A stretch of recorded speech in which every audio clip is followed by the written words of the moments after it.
దేవుడు మంచి దేవుడు కాదు, మనల్ని ప్రేమిస్తున్నాడు, మన కోసం ప్రాణం ఇచ్చాడు. ఆయన ప్రాణాన్ని మన కోసం పనంగా పెట్టాడు, మన కోసం ఎన్నో శ్రమలు పడ్డాడు, బాధలు పడ్డాడు, నిందలు పడ్డాడు, అవమానాలు. దున్ను వారికి ఆయన నీటిని అప్పగించాడు. క్రిస్మస్ అందరికీ పండగ, ప్రపంచమంతా పండుగ. ఆలోచిస్తే ఇది ఎంతో కష్టతరం.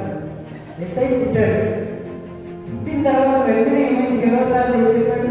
మీరు త్వరగా ఈ సిట్టికెళ్ళి కూడా చెప్తున్నాడు తల్లిదండ్రులు. బాలింతను పట్టుకొని వేసే వేసేయాలి, ఈ సిట్టికి వెళ్ళిపోవాలి. తర్వాత ఏమంటున్నాడు? ఒక శాస్త్రం బయలుదేరి పుట్టిన వాడు మొదలుగా 2 సంవత్సరాల లోపు వాళ్ళందరూ చంపాడు.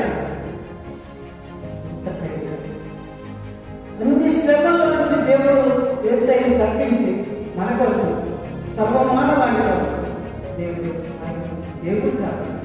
ఆయన ఈ శ్రమలన్నీ పడి మన కోసం రక్తం చిందించి ఆ రక్తధారలో మనం కొనుక్కోవాలి, విలువ పెట్టి కొనుక్కోవాలి. మనం ఏ బంధకాల్లో ఉన్నామంటే సాధారణ బంధకాల్లో ఉన్నాం, సాధారణ అబద్ధ హస్తాల్లో ఉన్నాము.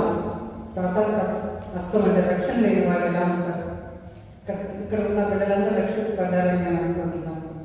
ఎవరైనా బాప్తిసం తీసుకోకపోతే బాప్తిసాన్ని సిద్ధపడండి. బాప్తిసం తీసుకొని మళ్ళా పడుకోకూడదు, మళ్ళీ ఎక్కడికి చూడకూడదు. బాప్తిసం అంటే గుర్తుని. బాప్తిసం ఇచ్చినప్పుడు పైన ఆకాశము, కింద భూమి, అక్కడ నీరు, మూడింట్లో నిలబడకూడదు.